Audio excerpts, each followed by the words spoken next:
বান্ধবী এখানটায় করছে মশলা, এদিকে কড়াইটা বসানো হয়ে গেছে। তো চলো আমরা একবারে রান্না বান্না করে নিই। আর আমার বান্ধবী তো সেই এক্সপার্ট লোকজন, আবার তেলের জায়গায় ভীম জেল দিয়ে রান্না করে খাওয়াই নেই। তো গাইস হয়ে গেছে আমার বান্ধবীর মশলা করা। আর এই যে দেখো কি করছো বান্ধবী এখন, বলো বলো বলো। তো এখন দেখতে পাচ্ছ এখানটা হচ্ছে আগে সব তেল হলুদ দিয়ে মাখানো ছিল, আর এখন মশলা করে এর মধ্যে দিল, ভালো করে ম্যারিনেট করবে। আর এর মধ্যে দিতে হবে হচ্ছে আর একটু হলুদ দিতে হবে, লঙ্কার গুঁড়ো টুড়ো দিতে হবে। তো চলো ওগুলো দিয়ে দিই। গরম তেলের মধ্যে আলুগুলোকে ছেড়ে দিয়েছে।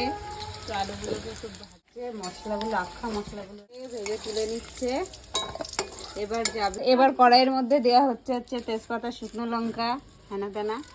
চলো, তো জিরেটা শেষ হয়ে গেছে, তো জিরেটা দিলাম না, জিরে আনতে হবে। আর মশলার মধ্যে দিয়ে হয়েছে, বাবা সব ফেটে ফেটে যাচ্ছে, এমনি টাইম খারাপ যাচ্ছে। চিকেন কষা না চিকেনের ঝোল হবে, মানে একটু চিকেনের ঝোল খালে।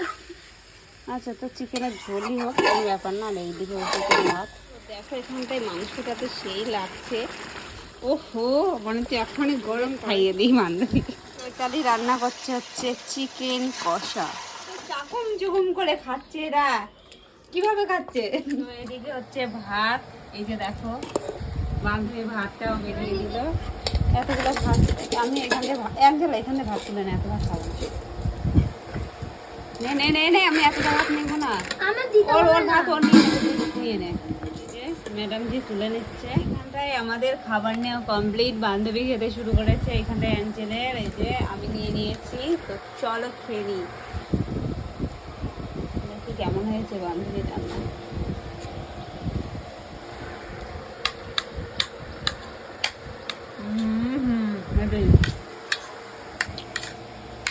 তো বান্ধবী কি খাওয়া হচ্ছে? তো আমি গাইস করে নিচ্ছি ঘড়ি।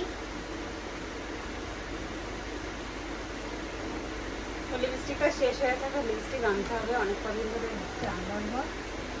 তো গাইস আমি যাব হচ্ছে মেয়ে নাচের ক্লাসে, আর তার জন্য হয়ে যাচ্ছি রেডি। তো চলো একটু রেডি ফেডি না হলেও তো হবে না। আমি এখন যাব একটু মেয়ে নাচের ক্লাসে, মানে একটু না, নাচের ক্লাসে যাবো, তার জন্য হয়ে গেছি রেডি। আর লাগিয়ে নিয়েছি একটু কাজল লিপস্টিক। তো আর এখন হচ্ছে মেন ব্যাপারটা হচ্ছে বেলাটা হয়ে গেছে অনেক ছোট, বাইরে অন্ধকার হতে শুরু হয়েছে। আর তার জলের বোতল নিতে হবে, জানবেন ওই সাইড ব্যাগটা কোথায়?